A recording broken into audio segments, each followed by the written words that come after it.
warum gehst du mit mir nicht schwimmen? Du, weil ich Angst davor habe, wenn andere Leute da sind, ja, mich nackig auszuziehen, beziehungsweise meine komischen kurzen Arme zu zeigen. Ich denke mir, wenn ich vielleicht es schaffe, mich vor einer Fotokamera nackig auszuziehen, dass ich dann irgendwie den Mut finde, auch mit dir ins Schwimmbad zu gehen. Würdest du denn da mit mir kommen ins Fotostudio? Warum nicht? Naja, mit deinem Papa nackig von der Kamera. Du bist ja nicht nackig, ich bin nackig.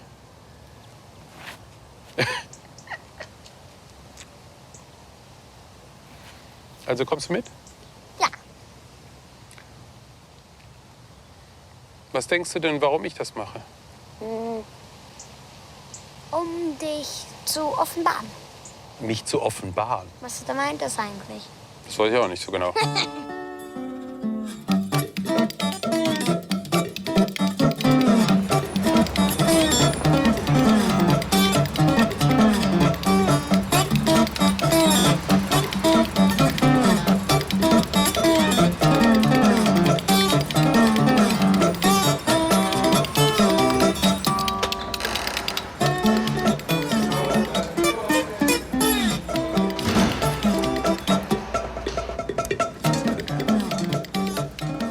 So I am, of course, working out in order to provide a much nicer muscle definition for the photograph. I can see that. I asked you to come to Cologne to take your clothes off in front of a photo camera. Are you afraid of that?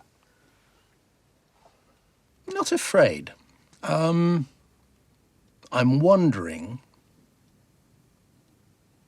what it will be like. I haven't ever done anything like that before. But being half German, half English, I come at this with a slightly, well, with an ambivalent approach. So two possibilities. The English, on the one hand, are quite, or can be quite, inhibited about nudity. Have you ever talked about that you're disabled on radio? Hello, Fred Dove, and I'm thalidomide. Welcome to the program. And once an interviewee actually turned the tables on me. He said, "Have you ever thought of cloning yourself?" to me. And then he said, like an aside to the listeners, and listeners, by the way, in case you're not aware of it, Frederick Dove is disabled. I answered it. I said, yes, I have thought about it, and no, I probably wouldn't. I'd be curious to see how I would turn out without thalidomide. Yes, but no, I wouldn't do it. Have you got children? Yep. They And will they're going to hate this. They will like it. No, they won't. They will. They'll just go, oh, God, Dad, why? Well, my son was talking to me after you'd left last night and said to me, what's this all about? And he said, that is absolutely disgusting. And I said, pardon? I said, what do you mean? He says, no, my mother. He says, you're my mother and it's disgusting. And I thought, well, at least he's not saying I thought he meant I was, but no, it's the fact that I'm his mother he finds disgusting. Which part of your body you're most concerned about? Honestly, my stomach. The stomach? Yeah. Oh, no problem about the stomach. I promise you. That's the only thing I'm worried about. Your stomach, interesting. You know, everybody has a different part of their body. Right, okay. With me, it's my shoulders. Right, but then has that something to do with your disability? Yes, sure. I am what I am, and I am who I am, and it's my stomach. As all women are like that after they've had children. Ich will ja 12 Leute finden, die bereit sind, sich für einen Aktkalender nackig auszuziehen und sich fotografieren zu lassen.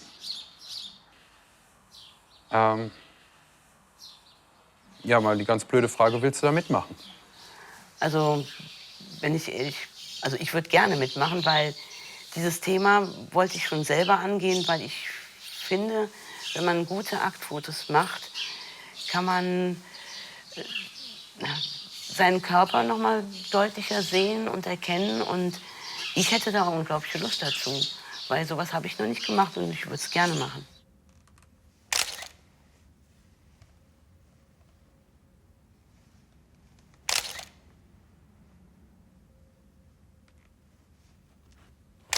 Sind das Aufrechtaufnahmen? Trotzdem weiterhin? Ja. Ja, okay. Ja. Also nicht sitzend oder sonst. Was machst du mit den Leuten, die keine Beine haben? Gute Frage. Ich wurde als Kind immer nackt präsentiert vor irgendwelchen Ärzten. Es war grausam. Dann standen da irgendwie 20 Weißkittel um mich rum und machten da irgendwas. Meistens waren es natürlich auch Männer. Das war total kacke. Vielleicht brauche ich das jetzt auch einfach, um eine umgekehrte Erfahrung zu machen. Und, Du kannst natürlich, ich glaube, es ist wichtig, für mich auf jeden Fall, zu akzeptieren, dass ich nicht so bin wie normale Leute in dem Punkt. Absolut. Ja? Das unterschreibe ich dir sofort. Sofort. Das weiß ich, das sehe ich, das fühle ich, das merke ich. Und das finde ich auch nicht schlimm. Diese kurzen Arme sind eben nur ein Teil von mir. Das ist, ich möchte aber irgendwie interessant, spannend oder was auch immer machen auf mich. Nicht wegen der kurzen Arme, sondern wegen, keine Ahnung, da kann sich jeder selber was zu machen. Aber die Arme gehören dazu, die sind in meinem Leben einbezogen und das ist alles gut und schön. Aber ich bin nicht kurze Arme. Now, what about you? If I asked you to take your clothes off? No way. No way. No. I mean, this is also for me, I mean, honestly, I don't know yet if I will do it. I'm very happy with my body. Yeah. For me, the journey of exposing my body, because I had to in plays and images, showing these. The rest of me, I'm like every other guy. That's my problem too. Once my vest came off and I showed my pointy shoulders and my little arms, I'm like, I was liberated. The rest of the clothes just came off really easy. Because that was where the work was. The rest of me, Yeah, I me look like too. any other guy. Me too. I don't know when we're going to do this nude photo, but I'm in the gym. And I'm not afraid to say I am in the gym because of the nude photo. Yeah? I want to look but as... you have anyway this. Yeah, but it's in my mind. It's not in your perception, Okay, is it? good. It's Good, like, good. you look fine to me, but Yeah. you're probably unhappy about something Yeah. that I don't care about. Same with me. So which part of your body you're most concerned about? Stomach. Stomach, I'm 45. not the lower part. No, I'm very happy with my penis and legs. Yes. Okay, I've got, well, don't you know, it's, worry. I'm a bloke. I've got a penis. Yeah, but it must be that tall. Penis size is a Size. movable feast. Have you got a really small penis? It depends. Is it called a micro penis? It depends On the weather. on the weather. Yeah, well, I'm And on the, you I'm know, gonna add a the clause in view. here. There must be good Not heating. The heating and the view. I Yeah. mean, as we know, the view can change. Yeah.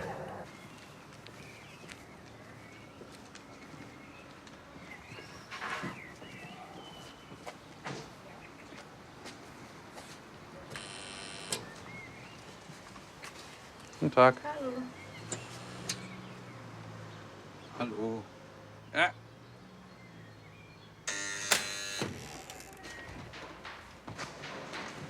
Ja, ich finde einfach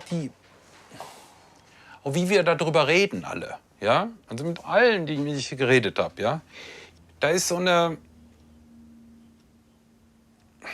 ich meine, wir leiden doch ziemlich unter unseren kurzen Armen oder kurzen Beinen und wenn wir aufs Klo gehen und vom Klo fallen und wenn wir uns nicht richtig kratzen können und wenn wir einfach die vielen Kleinigkeiten, wenn du so willst, ja, sind doch schon hammerhart. Das ist eine erhebliche Belastung, ja. Ja, aber es ist eben nicht eine erhebliche Belastung, es ist eine verdammte Scheiße, ja. Und alle, wenn wir jetzt so miteinander reden, sind wir in dem Augenblick, wo wir über unser Kern, Wut, Ärger reden, werden wir so PC, ja? Du meinst, man redet ohne Emotion. Man versachlicht das Thema. Ja, Ja. um sich selbst zu schützen wahrscheinlich. Nein, das glaube ich nicht, dass das daran liegt. Ich denke mal, das hat einfach was mit der Tatsache zu tun, dass man jetzt in einem öffentlichen Medium ist und wenn man sich dazu äußert, möchte man sich verständlich äußern. Ja. Ich denke mal, dass man das gar nicht so künstlich erzeugen muss. Nicht Also ich künstlich. denke- Ich meine, wir haben ja ein echtes Leid. Wir haben ja ein Ja, echtes. natürlich. Wir Das haben ist ja nicht- Schwierigkeiten. und so weiter. Ich will ja Das nicht jetzt ist hier richtig. irgendwelche Geigen drauflegen. Nein, aber ich denke, es reicht schon aus, wenn man den Zusammenhang herstellt, dass man Betroffene zeigt und dass man dann die entsprechenden Produkte zeigt, die man boykottieren möchte. Ist der höflich? Immer. Glaube ich nicht. Der hat sich noch nie beklagt. Ich kenne den nur als Schreihals. Nein, das glaube ich nicht. Mama, Stimmung aus dem Stadion. Querulant und Schreihals kenne ich ihn. Nein, wir aber nicht. Ich kenne ihn viel länger als Sie. Wir sind zusammen in die Schule gegangen. Glaube ich Ihnen ja. Trotzdem ist es nicht so. Okay, dann hat er sich gebessert seitdem. Genau. Ja, wir machen einen Film Ich über uns. weiß über Wie heißt das Thema?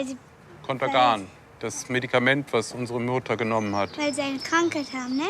Nee, wir haben keine Krankheit, wir sind Eine Behinderung. eine Behinderung, weil krank bedeutet ja, dass es vorbeigehen kann.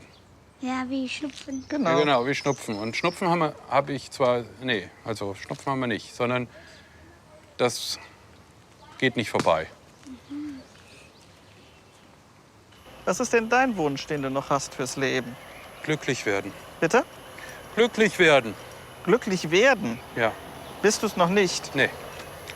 Auch früher habe ich immer gedacht, ich will berühmt werden, dass ich aus einem anderen Grund angeglotzt werde, als wegen meinen kurzen Armen. In erster Linie will ich das Rauchen aufhören. Fühlst du dich in deinem Behindertsein glücklich?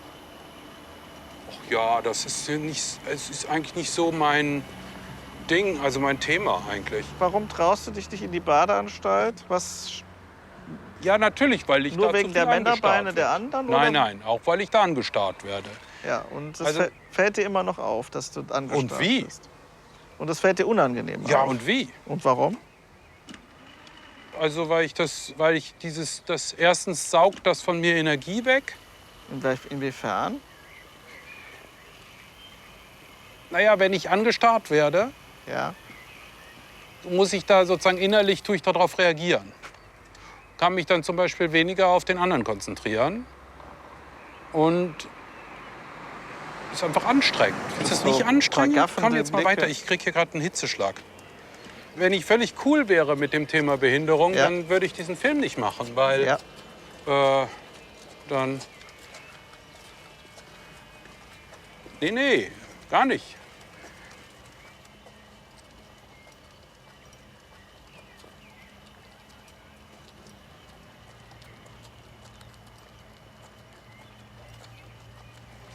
Hast du schon mal den Wunsch verspürt, dir das Leben zu nehmen? Nee, Noch nicht. In keinster Weise? nee. Gar nicht. Du? Ja, schon mal. Sicher.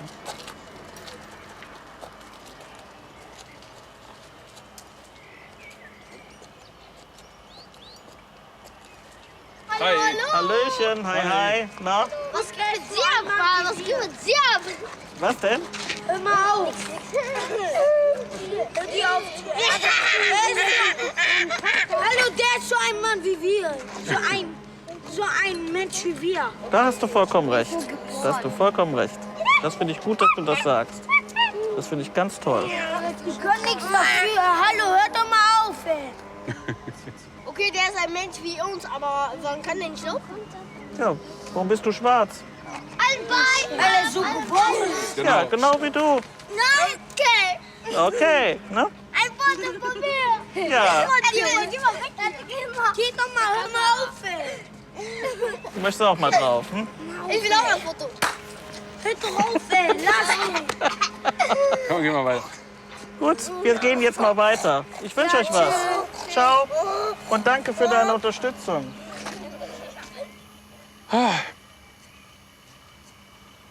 Ich gehe jetzt nach Hause. Herzlichen Dank für den schönen Tag. Auf Wiedersehen. Und kommst du zum Foto? Das werde ich mir noch überlegen. Okay. Gut. Denk drüber nach. Natürlich. Meinst du, dass die Kinder anders aufwachsen, wenn einer von den Elternteilen eine Körperbehinderung hat? Ja. Ja. Also zum Beispiel eine viel größere körperliche Nähe. Wenn ich meinem Kind berühren will oder streicheln will, bin ich ihm natürlich sofort viel näher. Ja? Ich kann gar nicht so Abstand halten. Putz ab. Ha! Es darf mal jemand noch einen Popo. Danke. Aber ein guter Schlag. Komm, dafür ist es sauber.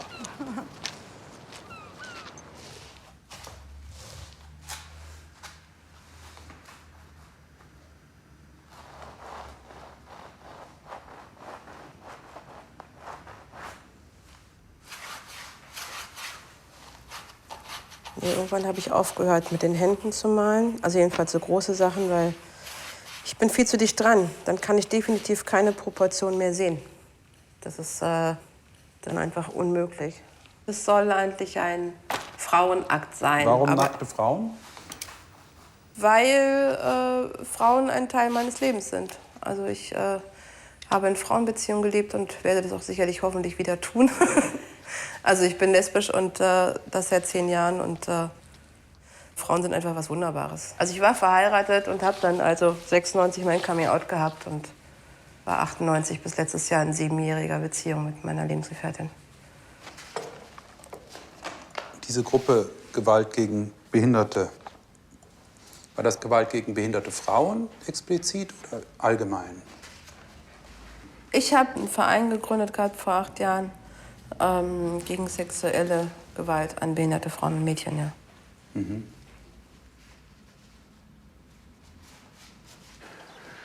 Wer ist das? Das ist meine Mutter. Oh. Hübsch. Ja. Ja, wir waren alle mal schön. Ich weiß nicht, ob ich schön war. Wann ist die gestorben? 99, 2000, also fast zum Jahreswechsel. Oh.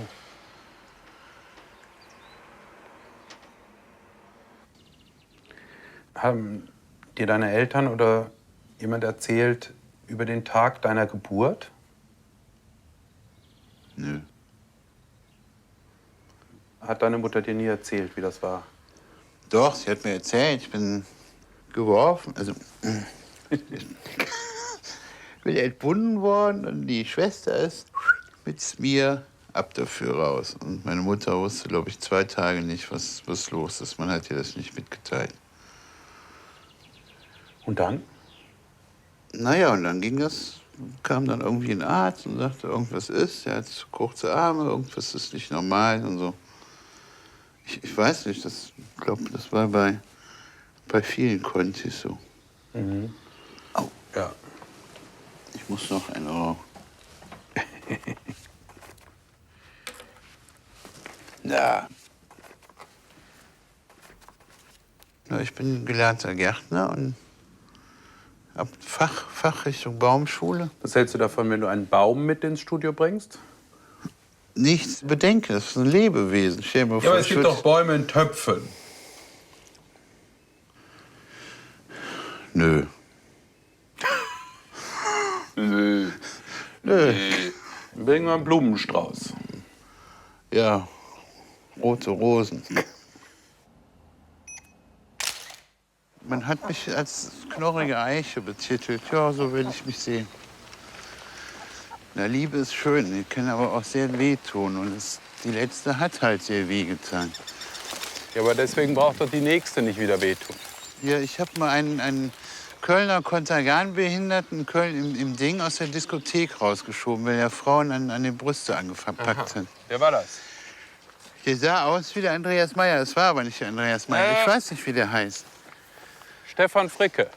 Stefan Fricke oder wie er heißt. Ich weiß jetzt nicht mehr genau, wie er heißt. Der hat die Frauen angebaggert, ist den Frauen in der Brust gegangen oder am Po. Und ich habe gesagt, lass das. Er hat es nicht gelassen. Dann habe ich ihn im Rollstuhl aus der Diskothek entfernt. Ich habe ihn auf die Straße gestellt. Wie kann er mit seinen... Der hat kaum Arme. Wie kommt er denn an die Busen dran? Naja, also ich werde Stefan Fricke fragen, was für ein Schmutzkerl er ist. Hast du Kontakt zu dem? Ja, das ist einer meiner Fotoleute. Kommt auf den Kalender. Echt? Ja. Und? Haben dir die Frauen gedankt? Nö, glaube ich nicht. Weiß ich nicht. Du hast die Kinder in der Schule verprügelt. Ja, habe ich.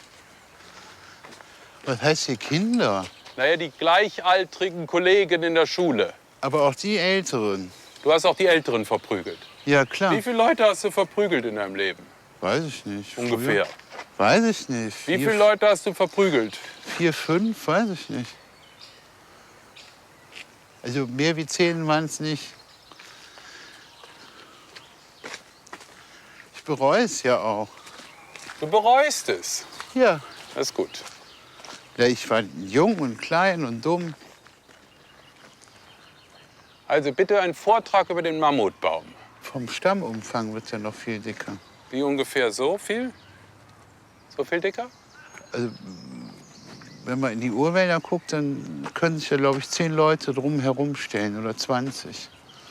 So. Aber mit längeren Armen als wir. Ja. 40 von uns. 50 von deiner Sorte. 50 von meiner Sorte und ja 30 mittellanger. von deiner Sorte. Mittellanger.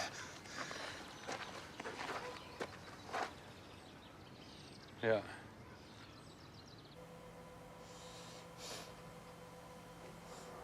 Wohnst du hier alleine? Ja. Ganz allein? Ja. Bist du da nicht einfach strichweg einsam manchmal? Also im Winter kommt man wenig raus. Im Sommer jetzt geht's, da komme ich viel raus. Hab dann auch ein paar Leute, vor allem auch übers Netz kann ich gut kommunizieren auch. Mhm. Die hat meine Ex damals gemacht. Hat sie dir geschenkt? Ja. Mhm. Was war so das Traurigste, was in deinem Leben dir passiert ist? Ich würde sagen, das war dann, als sich meine Frau von mir getrennt hat. Mhm.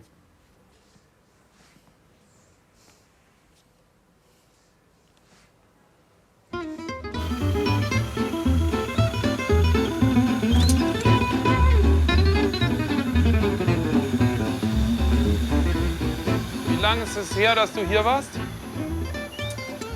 Bestimmt 15 Jahre.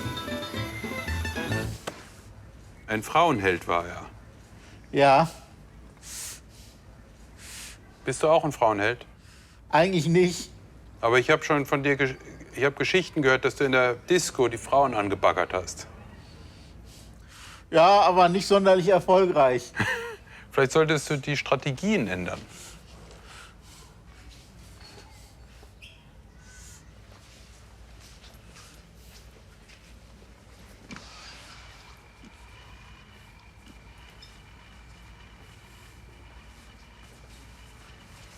Hast du schon mal an Selbstmord gedacht?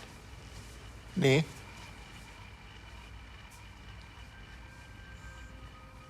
Ich auch nicht.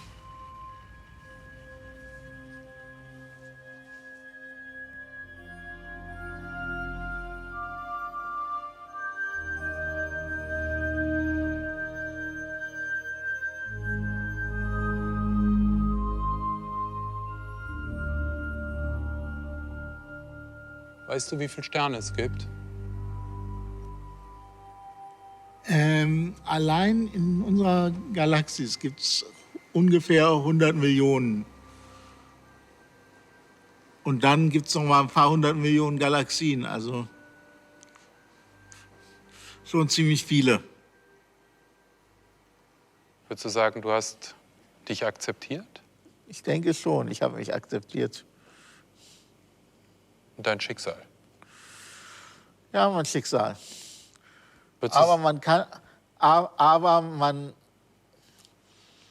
kann durchaus versuchen, auch wenn man sich akzeptiert hat, noch das Beste draus zu machen.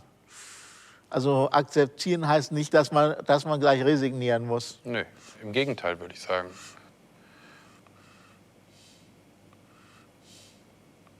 Ja. Also ich kann leider noch nicht so richtig sagen, dass ich mich akzeptiert habe. So mein Körper oder so, da ist gar nicht so das Problem. Aber meine muffige Seele, die habe ich noch nicht so richtig akzeptiert. Vielleicht ist es schon eine Art Unzufriedenheit, also jammern auf hohem Niveau. Es geht einem gut, aber irgendwie, es fehlt einem dann vielleicht noch das gewisse Etwas. Und wenn es die Probleme sind, die einem fehlen, Würdest du sagen, du bist mitfühlend? Ich glaube, ich bin zu wenig mitfühlend.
I was born in 1962. I married when I was 17 years old. Then went into politics. Your son goes to Afghanistan? He does, yes. He looks very young. He's 26. Not that young. I was married with 3 kids and, yeah. As long as he comes back complete. Yes, He could lose his legs. he could, but then I'd You can be in teach a, him something. I'd be in a great position to show him how to get on with life. Sorry. No, well, I mean, She was wrapped up, and I just saw from the head. And I was sent home from hospital the next day. And I didn't see her really for 6 days. It was quite a shock when I did see her. I just remember being told she had no thumb. So when I unwrapped her, it was quite a shock. Did you ever shout at God and say, how could you do this to me? No, I actually stopped believing when the minister refused to have her in church. I just stopped believing.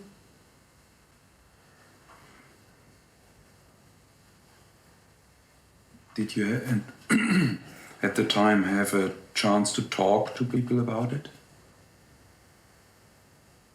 No, I don't think so. No, don't remember ever discussing it with anyone. I didn't need the tablets that I was given. I refused them for quite a while, and I took them just to keep the nurse happy. And she was insisting that I take them to help me to sleep. So I took them. Did you ever feel guilty about that? I did for a while, yeah.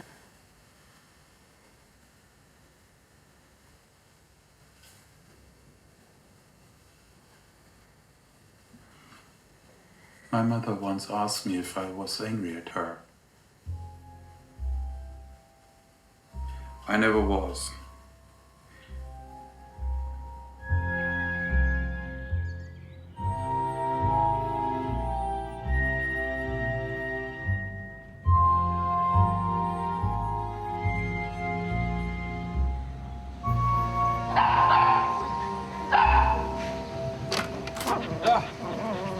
Oh, guten Tag. Hallo. Bagheera, komm. Kommt rein. Wilhelmsburg, Dänemark. Dänemark, also Weltmeister. Also du bist sozusagen ein Trophäen-Junkie. Könnte man auch sagen. Wird man davon abhängig? Nein. Nein? Das hängt immer von deiner eigenen Einstellung ab. Nee, aber stell mal, da ist doch ein unheimlicher Adrenalin-Ding, wenn du sowas gewinnst. Du meinst jetzt erfolgsgeil sein? Ja. Das würde ich sagen, das war ich mal. 1960 bist du geboren, oder? 61. 61. 1961 in diesem Kaff, ja, die Tochter des Apothekers. Richtig. Ja? Des Apothekers, ja? Wo ist das Zeug gekauft worden? Das Zeug ist, ja, das war hier bei uns in der Apotheke. Ja, also dein Und mein Vater hat das... Ja, mein Vater hat das damals selber genommen, um sich selber zu beruhigen, weil der in Examensvorbereitungsphase war. Und mein Vater war ein richtiger Hibbelstätz sozusagen. Und das habe ich auch erst jetzt vor kurzem über ihn erfahren, wie das wirklich damals gewesen ist. Dass meine Mutter zu ihm rüberkam und sagte, dass sie schwanger wäre. Die waren ja noch nicht mal verheiratet gewesen. Und mein Vater sagte, ja, beruhig dich, zumal in diesem Geschäft war früher das Geschäft von den Eltern meiner Mutter. Das war früher ein Schuhgeschäft. Oh Jemini, ein richtiger... So, und da war die Apotheke Vogel, also von seinem Vater, von meinem Vater, der Vater, war da schon drin. Ja, und dann hat dann mein Vater gesagt, beruhig dich doch, Annemie. Und hat eben, weil er das selber immer genommen hat, ihr eine einzige Tablette gegeben. Was hat das Kudorf gesagt dazu, dass plötzlich sozusagen hier so ein deformiertes Kind auf die Welt kam?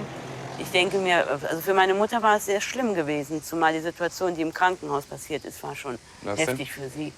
Dass man ihr mich nicht zeigen wollte, aufgrund, dass ich missgebildet war. Mhm. Und dann? Und sie ist erstmal in Ohnmacht gefallen und dann hat sie aber darum gebeten, mich zu zeigen. Und so wie sie es mir immer erzählt hat, müsste ich unheimlich strahlend, also ein sehr fröhliches Gesicht gemacht haben. Und für sie war das also vom Mutterinstinkt gar kein Problem. Mhm. Ich glaube, wer sich damit nicht so ganz abgefunden hat, das waren die Eltern meines Vaters. Die Apotheker? Ja. Naja, das ist ja auch gar nicht so... Kirchengänger bis zum geht nicht mehr. Und ich habe das auch zu spüren gekriegt, wie Gregor dann, also mein Bruder, 5 Jahre später auf die Welt kam. Da war das dann so das Highlight für die Familie Vogel, dass also wirklich ein kompletter Nachkomme da ist. Und man hat sich nicht um mich gekümmert. So. Also, ja, letztendlich wusste natürlich damals keiner, was Kontergan bedeutet. Sonst wäre das Schicksal Ihnen, meiner Schwester und vielen, vielen anderen erspart geblieben. Und das, was das als Konsequenz hier hatte, gerade auch in einer Kleinstadt, wie das jetzt hier der Fall ist, war damals natürlich auch sehr, sehr tragisch im Sinne von üble Nachrede und gottesgerechtes Urteil und sowas alles. Heute Du wird hast das mit Sicherheit gesagt, das anders hat gesehen. keiner gewusst. 1961 wussten es Leute, dass das schädigt. Grünenthal hat es nicht eingestellt. 61, also über 59 kann man reden, ja? Vielleicht. Also wir wissen mittlerweile, dass Grünenthal wusste, dass das schädlich ist und haben es nicht vom Markt genommen. Das wissen wir.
Wie heißt das Pferd?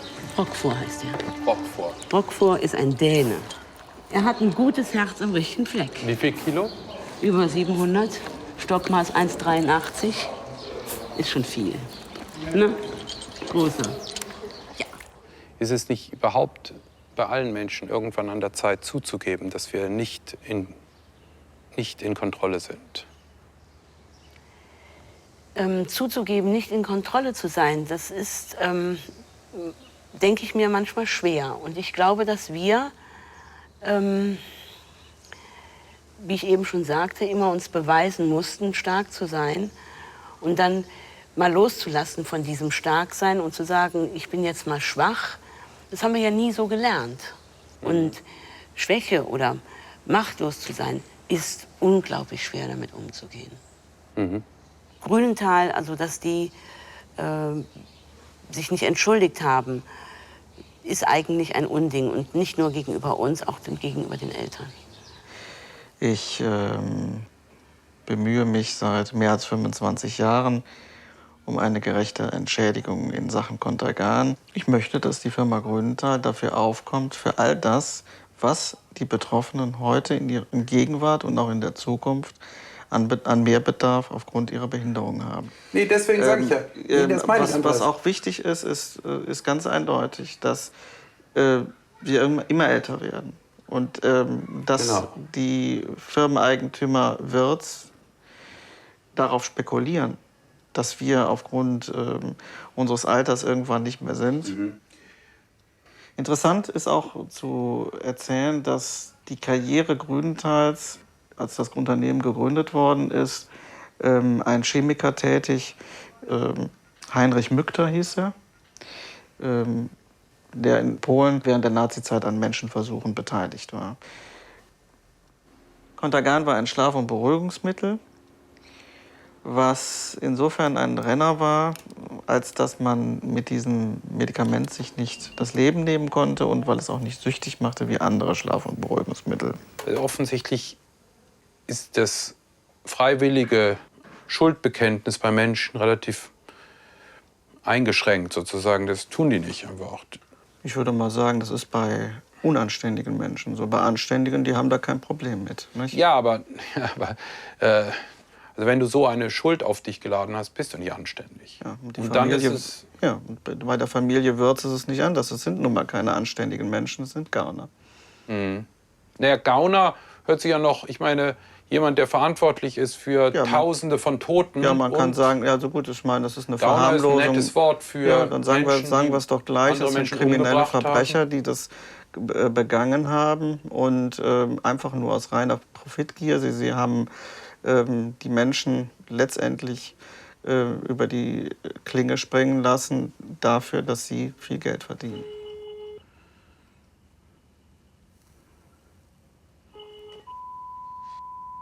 Guten Tag, mein Name ist Nico von Glase. Ob ich mit Annette Füssenich sprechen dürfte? Ich mache ein Porträt über 12 Contergan-Menschen. Aber das erzähle ich ihr dann gleich nochmal. Ich hatte auch einen Brief geschrieben an den Herrn Wirtz. Der Herr Wirtz ist ja auch der Junior, ja? Er kommt ja sozusagen auch aus einer Familie und hat sozusagen, ist im Grunde in ein Schicksal hineingeboren, ja? Also, um sozusagen überspitzt zu sagen, sehe ich hier Herrn Wirtz auch als Contergan geschädigt. Ja, also sozusagen, er ist ja auch nicht freiwillig in seine Rolle geraten, ne? So wie ich auch, ja? Und darüber würde ich einfach gern mit ihm reden. Es ist natürlich, ich meine, ich würde auch lügen, dass ich sozusagen, natürlich ich habe ja kurze Arme, ja? Also ich bin schon betroffen, ja? Also ich sage jetzt nicht, dass ich sozusagen jubelnd zu Grünenthal gehe und sage, hey, ihr seid meine besten Freunde, ja? Aber innerlich will ich das eigentlich versuchen, sagen wir mal, zu Hause zu lassen, ja?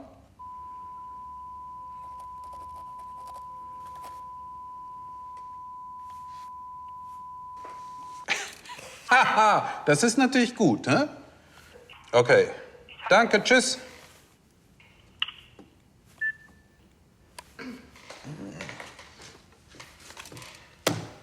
Ich sollte Diplomat werden. Now, the story's not over. We should screw them for as much money as we can get. Because the very nature... We live in a paternalistic, capitalistic society. that favours the corporate crime against the individual. This is the classic example of corporate crime. Lots of men, or a few men, made a lot of money and made our short arms. I want some of the money. That's it. And how can we do that? By any means necessary. They caused it, so they should pay. Well, exactly. We've got it lucky. We never have to go, why me, God? Why me? Which must be a terrible dilemma. I've often thought about disabled people who have no reason. Sometimes it must fuck with their head a bit. Sorry, I shouldn't swear. Sometimes it must really mess with their head. We know. We know. Yes, it makes us angry, but it also gives us peace, I think.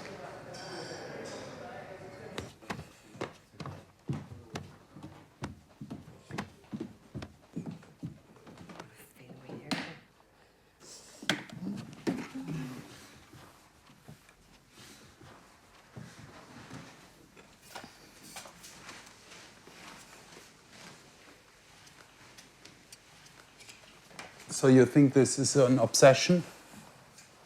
It probably is. I would crawl everywhere around the house, so I like my floors to be clean, mostly for hygiene reasons. I've always believed that I was born for a reason. I don't know whether it's happened or not yet, but I've always believed that. I went on hunger strike for thalidomide people in Britain to highlight the lack of compensation that we received from the distillers company. It was a 10-day hunger strike. It was probably the hardest thing I've ever had to do. But we won a well, it ended up to be a very high-profile campaign, and we won it probably 12 years down the line. It was a 12-year campaign, so... And did you win? We did, yes. Finally. No amount of money could pay for the damage that was caused. And I'm not talking about the physical damage, I mean the psychological damage, not for me personally, but definitely others in there. A lot of psychological damage. But when I done the research into how this all came about, you know, when this drug was concocted, or, you know, the pioneer of the drug, the ingredient that was put into it was thalidomide, obviously.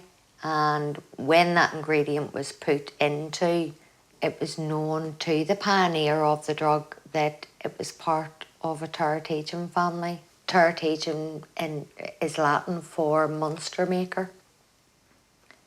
So it annoys me that at that time, the pioneer of that drug knew the ingredient and the effects it was going to cause, because it had been well researched by that stage. So I believe that Kemi Grunenthal are, in my opinion, negligent.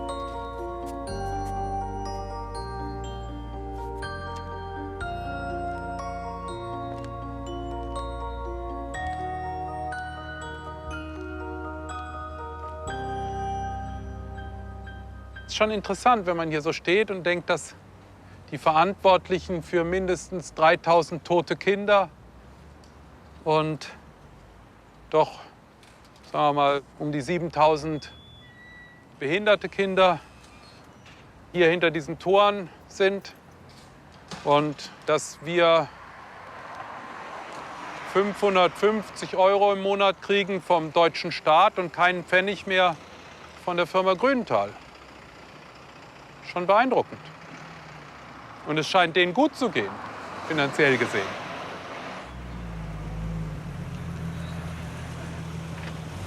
Wer ist denn da die junge Dame, die du da mitgebracht hast? Doris aus Detmold, auch ein Konti. Doris, versteck dich nicht. Willst du nicht gefilmt werden? So, ich habe nur gerade, ich bin gerade hier am Handy. Oh, sorry, geblieben. sorry, Kein sorry. Problem, ich komme sofort. Ja, vielleicht kannst du sie überreden. Guten Tag. Guten Tag Hier erstmal. sind die. Das ist aber nett. Ja, Parkendorf, Doris, das bin ich. Dürfen wir dich filmen? Jo. Hat er erzählt, dass wir Aktfotos machen? Habe ich auch von gehört, ja. Richtig. Würdest du einspringen? Frag mich noch mal übermorgen, keine Ahnung. Da muss ich jetzt erst Sonntag mal- machen wir die Fotos schon. Ich muss es mir, ich Denk kann mal nicht so drüber schnell nach. denken. Ja, Nein, nein, ich habe nein, im klar. Moment so viel im Kopf, also von daher. Also Prost auf die Frauen. Was kannst du trinken, bitte? Wie heißt das? Alster. Schönen Dank. Ich bräuchte ein anderes Glas, bitte. Stiel oder... So, ich bin mal weg. bist du? Okay, ich gehe da hinten. Was ist denn da, eine Frau oder was? Nichts anderes im Kopf hier. Blond? Ich glaube, ja, rötlich blond, rotblond. Aber ist ja egal, ob blond oder nicht blond. Schöne Beine. Wer? Was? Wo? Wünschte, ich hätte so schöne Beine. Eigentlich mache ich mir am meisten Sorgen um meine Beine in Foto. Ich kenne deine Weiß Beine nicht, ich mag meine Beine nicht. Hast du Storchenbeine? Nee, ich habe so haarige Männerbeine. Können wir ändern. Was mich speziell bei euch beiden interessiert, also bei Nico als auch bei dir, ihr sagtet ja beide, ihr habt euch lange Zeit von unseresgleichen sozusagen ferngehalten. Ja, besonders von dir. Ja, also Wir bei mir sind kann ich zusammen das in die Volksschule gegangen. Kann ich mal fragen, warum? Weil ich mich dann hätte selber gesehen. Genau. Und was wäre das? Was hätte das bedeutet? Das wäre gewesen, dass meine Welt sich ein bisschen verknittert hätte. Inwiefern? Ja, sich mit dem dann auseinandersetzen. Mit denen? Dass oder? man anders ist. Mit dir selber. Mit dir Ja. selber? Ja, ja, das war nicht. Ja, Im mit Grunde mir ist es sel- auch eine Angst vor dir selber. Ja, von mir selber. Ja, das war bei mir auch. Also bei mir war es so, dass, weißt du, wenn du als behinderter Regisseur werden willst, ist das also Regisseur werden ist schon mal so nicht ganz einfach. Mhm.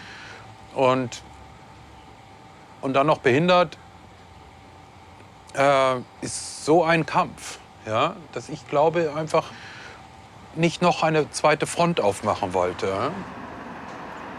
Was hält dich davon ab, dich als anders sein zu begreifen? Oder was hat dich abgehalten? Ich glaube, das war mal eine häusliche Situation.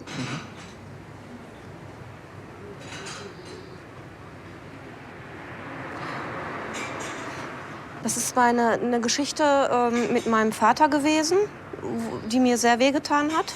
Da war ich ungefähr 7 oder 8 Jahre alt. Er in der Schweiz zu tun hatte, beruflich, dort auch gewohnt hat. Und es war klar, wir wurden dann und dann abgeholt zum Essen mit Geschäftsleuten, also sprich mit seinem Chef wurden wir konfrontiert. Und ich hatte mich angezogen, beziehungsweise meine Mutter hatte mich angezogen. Und ich liebte damals eine Jacke aus Leinen, ganz so wie dieses auch geschnitten ist. Und mein Vater kam, um uns abzuholen, mit den Worten, Rita, also meine Mutter heißt Rita, zieh der Doris mal einen Poncho über, die müssen das ja nicht unbedingt alle gleich sehen. Und das hat sich einfach so bei mir so festgefressen. Das hat mir so wehgetan, das von meinem eigenen Vater zu hören. Dieses zu Hause ist es okay, aber wenn ich mit Geschäftsleuten unterwegs bin, die ja auch wieder eine Etage höher sind, das war wie abschieben, ne? Ja, wie abschieben. Und dir hat noch nie ein Mann gesagt, dass er das hübsch findet? Mich? Ja, Als solches? Ja, nicht als... Ja, nur, dass er deine Arme hübsch findet. Ich habe ja nur einen Finger. Oder deine Schultern, dein Körper hübsch Doch. findet. Doch. Auch diese Andersartigkeit hübsch findet. Ja. Und das hat... oh Gott, das ist schwierig. Das ist doch so gewesen. Vor einigen Jahren, der wirklich gesagt hat zu mir, das gehört zu dir, er gehört zu dir, nimm dich doch einfach an. Nimm es an, du bist hübsch, das ist deins. Mhm. Wer war das? Ein Ausrutscher. Hm? Ein Ausrutscher. Ah. Also ich als Mensch, mein Denken, Fühlen und so weiter und ich und meine Sexualität, das sind schon zwei verschiedene Paar Dinge. Und die haben eben ganz lange Zeit zwei verschiedene Formen gehabt. Aber das wächst jetzt zusammen. Yes, you can. Yes, you can. That's good. I like this.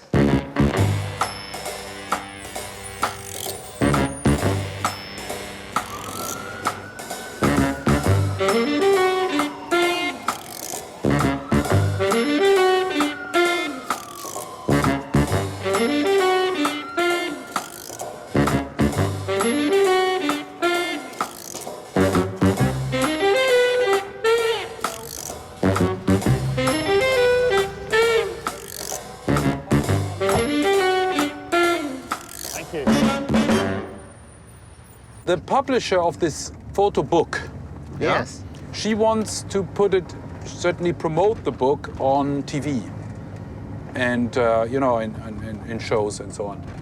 And she wants that the money goes to a good cause. Yeah? Yes. Also her profit she wants to go to a good cause. Yeah? Okay.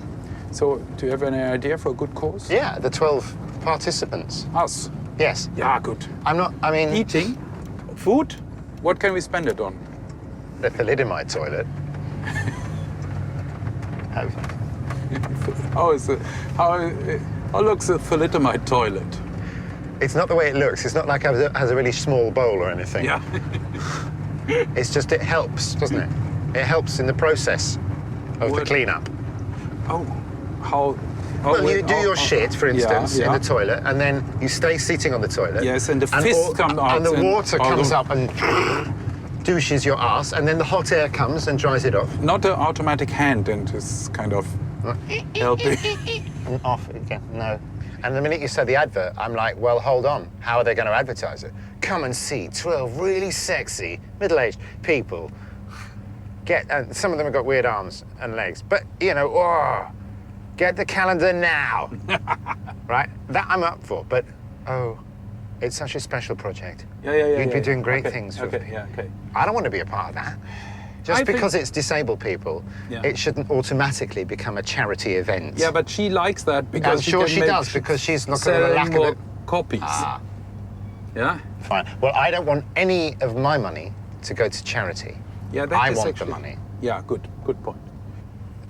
Why do you always have to turn it into a big orgy of compassion? That's a good point. Hättest du gerne lange Arme? Nein. Warum? Ich hätte gerne mal dafür lange Arme, um meine Hände in die Hosentaschen zu stecken. Das fände ich toll. Und wo ich es vermisse, ist, wenn man also natürlich auch in einer Beziehung lebt und dann sein Gegenüber einfach mal frei schwebend durchs Gesicht streicheln kann. Das kann ich nicht. Und das bedauere ich schon. Aber ansonsten,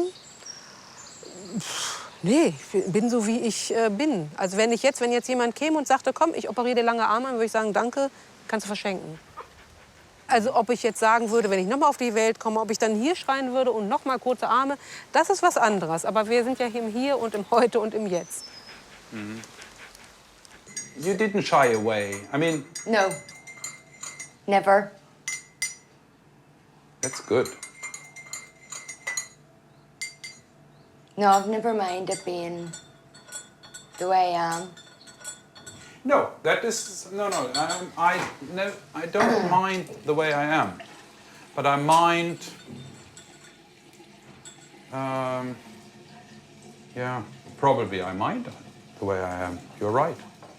Well, maybe it's also because you're good looking. You're just also a bit lucky, you know.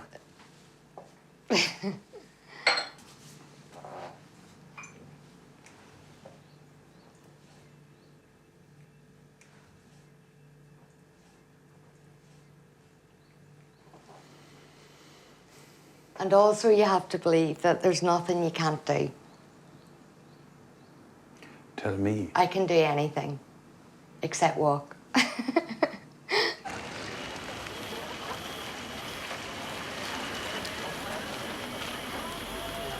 Wart auf mich.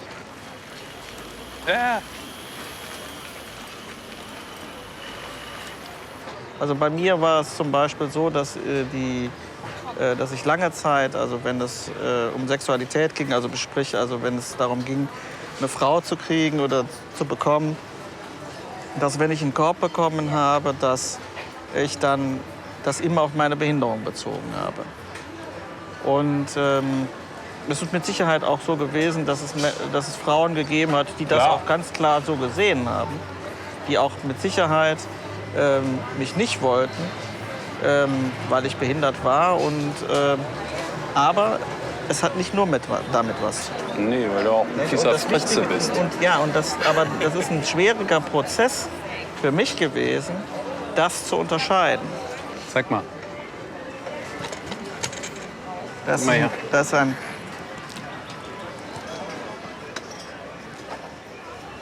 Ist das praktisch? Na ja. Ja. Dankeschön. Gib her. Da. Da. Also, was Wenn kann wir- ich damit machen? Dir das Bier wegnehmen? Das ist schon mal sehr wäre gut. Zum Beispiel eine Ich Möglichkeit. könnte dich am Bauch kratzen. Das wäre eine Möglichkeit. Was ja. kann ich damit selber? Du könntest dir deine Hose damit hochziehen. Dafür ist der Haken nämlich da. Captain Hook hatte auch sowas Praktisches immer dabei. Ja. Wenn in 3000 Jahren Marsmenschen kommen, können sie an diesem Gerät sehen, es gab auch intelligente Kontergan-Leute. Nee, die werden sich fragen, was das wohl war. Das war das. Was kann das nur gewesen sein? Dann werden Und sie deine Knochen daneben finden. Wenn sie die noch und werden daneben- denken, es gab schon ein Marsmännchen hier. Ja, genau. Dann werden war die das genau schon einer denken. von uns Ja, da. Ja? genau. Weil die sind ja dann im Grunde nur Kopf und ein wenig sitzender Körper und sind nur die Geist, wandelnde nur Intelligenz. Geist, Ja, ja, nur noch genau. Kopf. Nur noch Kopf. Nur noch Bewusstsein. Bist du Buddha? Also ich war mal in Singapur und da hat mich jemand fotografiert mit so einer Buddha-Statue zusammen. Und das sah sie also wirklich beide sehr ähnlich. Glaubst du an Gott? Ja.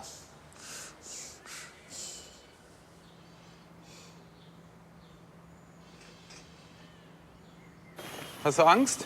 Nö. That's the spirit. Da, da rein? Ja, warte mal. Hoffentlich kommst du da durch. Da passe ich durch. Vorsicht. Da kriegt man im Laufe der Zeit einen Blick für. Ja.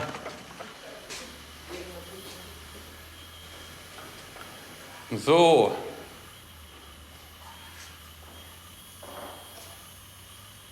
Stefan, das ist die Claudia. Die macht Maske. Claudia, nicht umfahren. Hallo. Wir machen immer erst 1, 2 Fotos einfach so in Straßenkleidung. Darf ich dir das Ding mal abnehmen? Ja. Das tun wir mal in die Maske.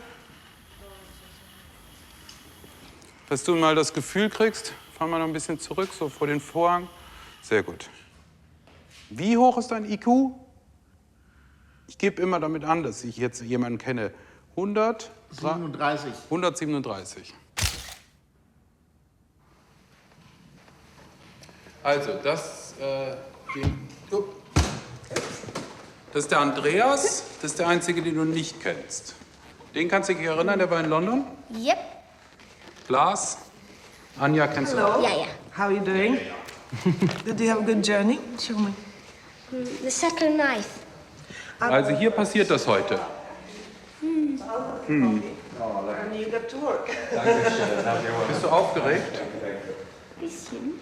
Bisschen aufgeregt? Ganz bisschen. Hallo, hallo Maria. Hast du dein Requisit dabei? Ist alles dabei. Wo ist das? In einem Koffer natürlich.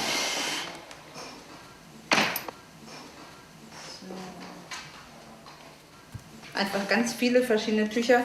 Das ist jetzt zum Beispiel, das sind eben diese Regenbogenfarben. Das sind eben die typischen Schals, die ich in allen möglichen Variationen habe. Bist du aufgeregt? Ein bisschen schon. Ich auch. Jedes Mal. Ich bin ein bisschen aufgeregt. Das ist auch gut. Habe ich noch nie gemacht. Ich stelle mir vor, dein Pferd steht hier. Ja. Ja? Ja. Und das heißt, dein Pferd wirft das Pferd ist ja ungefähr hier oben groß. Richtig. Die Sonne ist da oben. Ja. Ja? Ja. Das heißt, da ungefähr läuft ein Schatten über dich drüber. Ja. Und da unten auch. Ja. Ja? Und dann wird sozusagen der Teil des Körpers mehr oder weniger im Halbdunkeln liegen. Ja. Das Pferd steht so. I am not moving. I shall start sweating. Just Don't worry about your bloody sweating. It's too hot. I know I lived in West Africa, but that was different. The light came from up Okay, there. now we've got really silly faces, so let's focus. This will do. It's my normal one. Erstmal brauchen wir sozusagen, wo du stehst. Dann drehst du dich rum. Ja? Wir fangen so rum an. Ja? Ready when you are. Okay. Dann dreh dich mal rum und lass die Hüllen fallen. Aber erst gehen die raus. Was? Erst gehen die raus. Wer geht raus? Der Kameramann. Steve, you go for a walk, please. Ich darf bleiben. Du darfst bleiben. Und nachher gehe ich auch mal raus. Dann lasse ich dich mit Du Anja allein. störst mich nicht. Hä? Du störst mich nicht. Nein? Gut. Very nice. Are you leaving? No. I'm staying behind the screen and I can't see you. They cannot see you, for God's sake, and I will not look around the screen.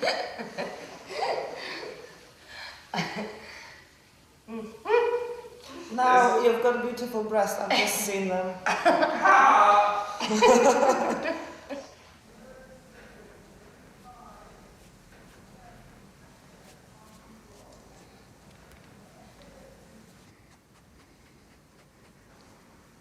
Also ich weiß nicht, was da passiert ist am letzten Wochenende auf jeden Fall. Hier am Telefon wäre es mich nur am Anschreien. Tja, und jetzt sitze ich manchmal da und denke, wo war ich die ganzen 30 Seid ihr Jahre? verheiratet? Seit 23 Jahren. Wir sind seit 30 Jahren zusammen. Okay, we are ready.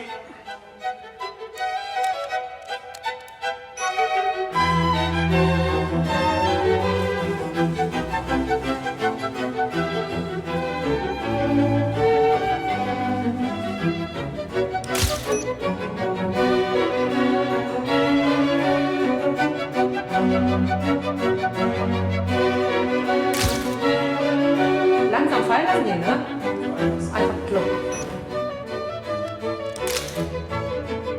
Pass auf. Ja, lehn dich gegen mich. Kann man sich nicht gegen ein Pferd so richtig lehnen? Doch, ganz toll sogar. Ah. Das ist gut. Stell dir wirklich vor, ich wäre das Pferd. Der hätte mich schon längst in den Arsch gebissen.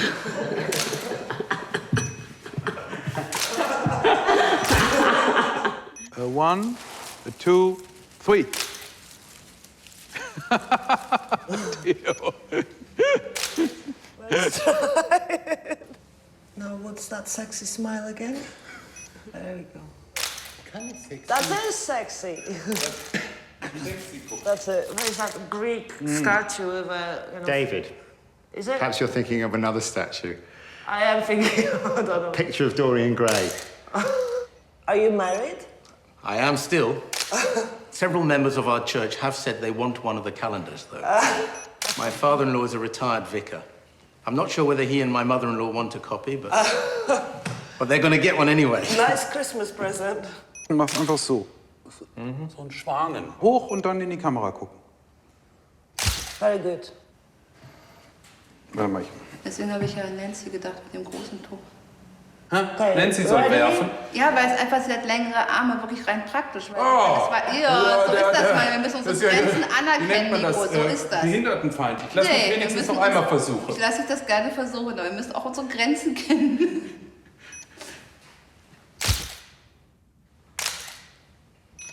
Grey pubes. Have you got grey pubes? Have you gone? Are you going grey yet? Grey? Yeah, in your hair. Yeah. Yeah? Yeah. What about? I haven't looked. You haven't looked? No, I'm not an actor. No, but come on, everybody notes the first grey pubic hair, don't they? It's a big moment in your life, no? Anyway, it looks No, great. no. Don't worry. Enough about your penis now. Let's Okay. get back to the picture. Yeah.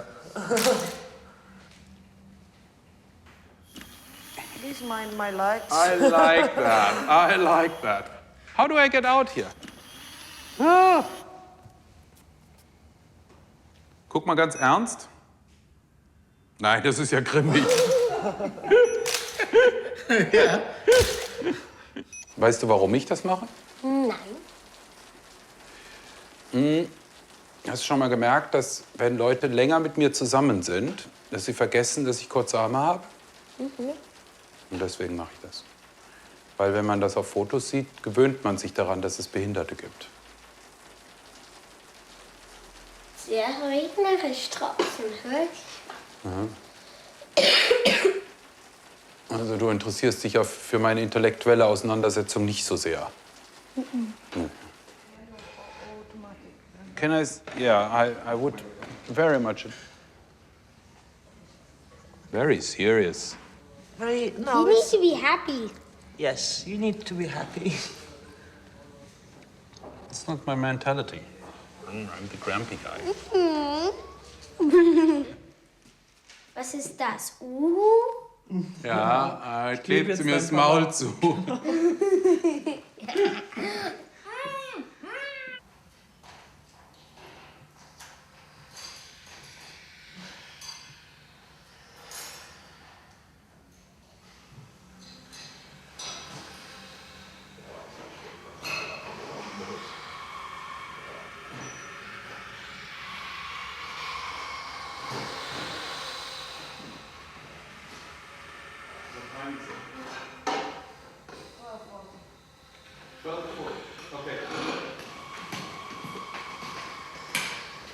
Kannst du noch mal das Kostüm richten, bitte? Nancy?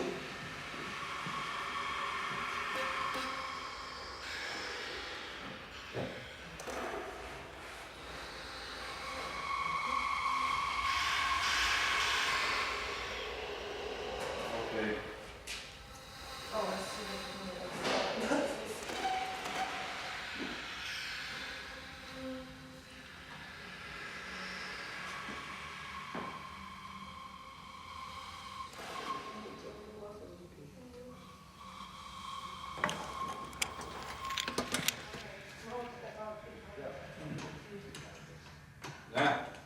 I undress. Hold it, please, and do it very slowly. That's good.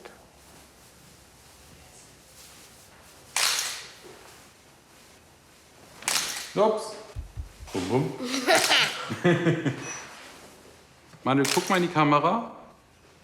Stell dich ganz normal hin, die Hände lässt du locker hängen. Lovely. Stell dich mal hinten gegen meinen Rücken. Aber gerade, nicht sich gegen mich lehnen, nur einfach stehen so. Jetzt gucken wir über die Schulter in die Kamera. Jetzt stellen wir uns mal so hin, voreinander. Gucken wir in die Augen. Gerade stehen. Now that has to be happy, this one. Happy! Mieke. Slowly, slowly.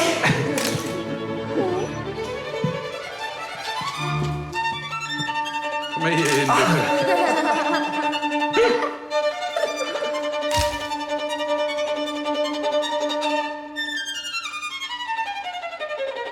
Ja, so ein bisschen.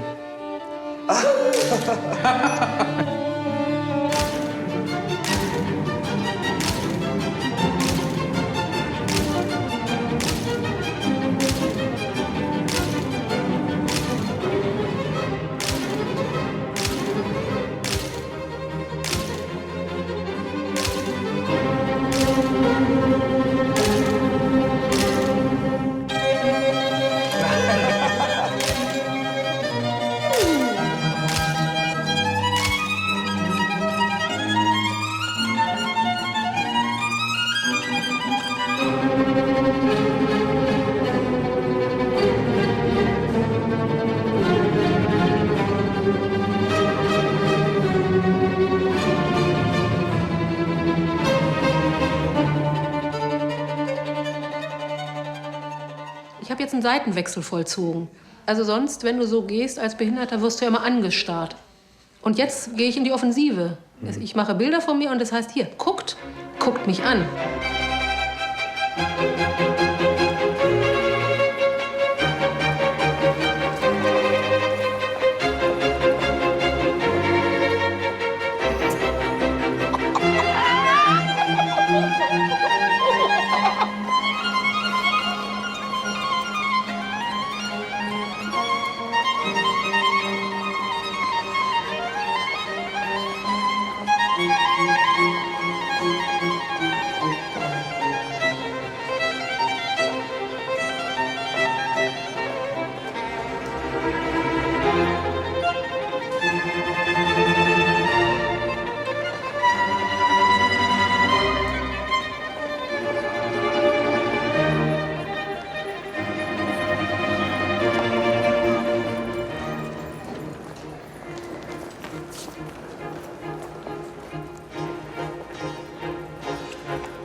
Oh Gott, sehe ich alt aus.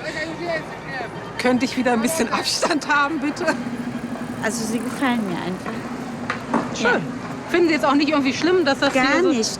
Weder abstößig noch sonst was. Ich finde sie sehr schön einfach. Dankeschön. Sehr erotisch auch. Aber schön erotisch. So. Aha. Geschmacklos. Warum? Die Fotos zum Beispiel hier, was ich hier vor mir sehe, nackter Mann mit verkrüppelten Armen, ist eigentlich eher abstoßend.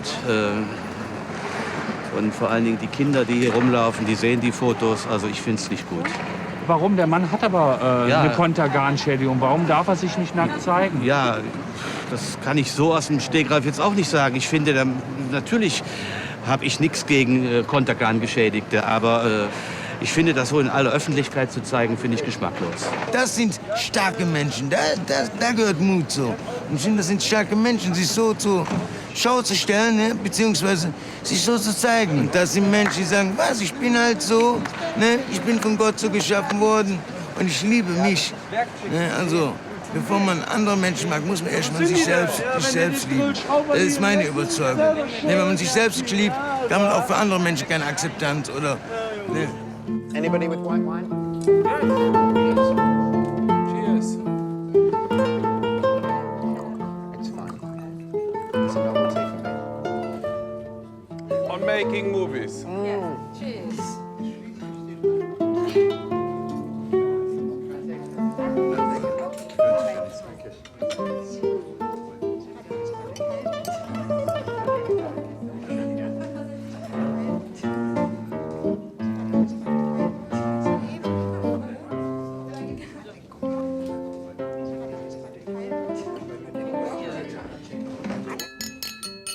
What was great for me was that this was so very different for me because I was put in the position of being a thalidomide person. Nothing more, nothing less. You know, the fact that I'm used to being naked, the fact that I'm used to being on film, and all of those things fell away and they became irrelevant. And what was relevant was that I was at one of the Last Supper here of the thalidomides. Does that make you Jesus? How much money you get every month? Each month, we don't get monthly. We have an annual allocation. How much? I get £15,000 a year. About 20,000 euros. A year? Yeah. Wie viel würdest du kriegen, wenn du in England leben würdest? Hat gesagt 20.000 Euro im Jahr und das wäre also praktisch das Dreifache. I would get about 31,500 a year, pounds a year. What German thalidomide people need to do is unite like we did in Britain, and you really need to take these people on and get what you deserve. Yeah, precisely. In principle, you need to stand up and you need to go and kick some ass. Here we are, a load of thalidomides banging on about fucking thalidomide again. Like you haven't got anything else to do.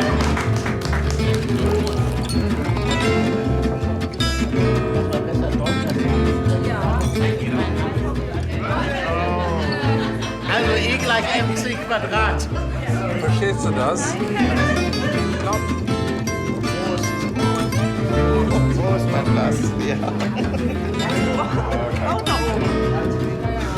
Ich gucke dann immer auf andere, wo man sagt, wir wollen. Ja. Oh, ich bin blau. Viel getrunken. I've got my arm round an equestrian world champion. That doesn't happen every day. Normal is boring.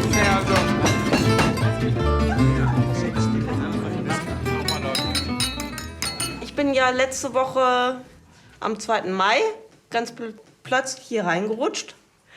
Durch Theo. Theo. Ja, Theo ist ein ganz lieber Freund von mir geworden seit 2 Jahren. Der hat mir ganz, ganz viel geholfen. Und ich liebe Theo. Ja. Auf jeden Fall habe ich dadurch, durch diese ganze Geschichte, ein ganz neues Selbstbewusstsein erlebt. Und habe auch erkannt, dass ich als Kontaganer auch was ausstrahle, was habe, was bin. Und wie gesagt, durch Zufall bei ihm hier, Barry, sehr durch Zufall. sehr durch Zufall, wo du gesagt hast zu Theo, am Ende, wo wir uns verabschiedet haben, Theo, du hast mir einen Engel geschickt. Und wieder kam ein Engel. Und ich finde das einfach nur toll, dass ich jetzt hier bin und da bin und einfach lebe. Und ich liebe einfach das Leben und ich merke einfach, ja, es ist einfach schön.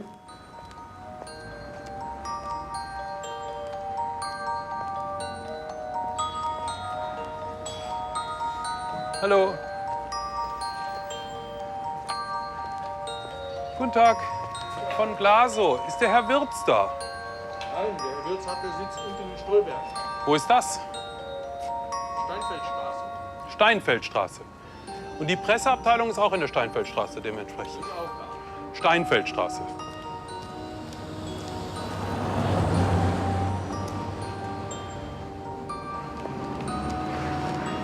Sie haben gemerkt, dass wir Sie filmen.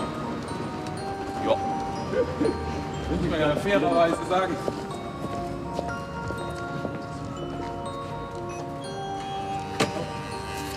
Gruselig, nicht würzig. Komm rein. Ohne Sie habe ich Angst. Vor mir brauchen Sie doch keine Angst haben. Vor Ihnen nicht.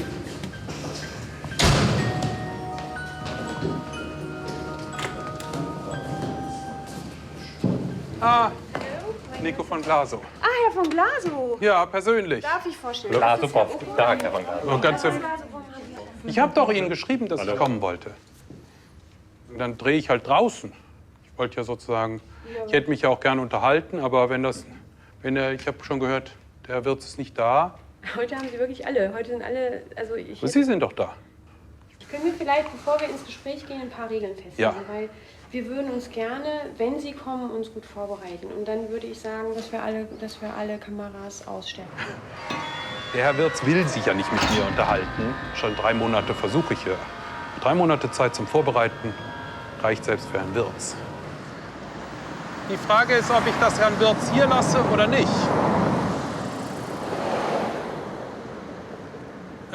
Meine Frage ist eigentlich, soll ich das hier, Herrn Wirtz hier lassen, das Bild, oder nicht? Dreht nicht da lang, dreht nur mich. Ja. Jetzt stelle ich es da hin, weil sie darf ich ja nicht drehen. So. Tschüss.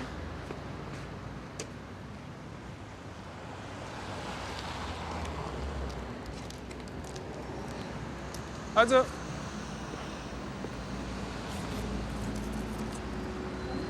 oh, my picture. Anja, kettet. Jetzt holt sich's Frau Füsse nicht.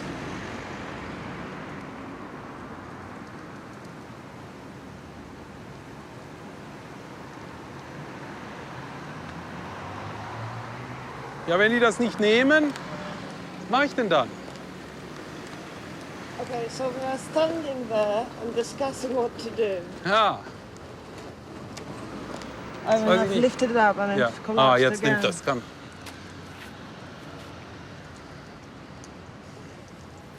Ja, komm, gut. Sie haben es genommen, Sie haben ein Foto genommen. Ein Geschenk. Ein Geschenk für die Familie Wirz und die Firma Grünenthal. Hoffentlich hängen Sie sich ins Foyer.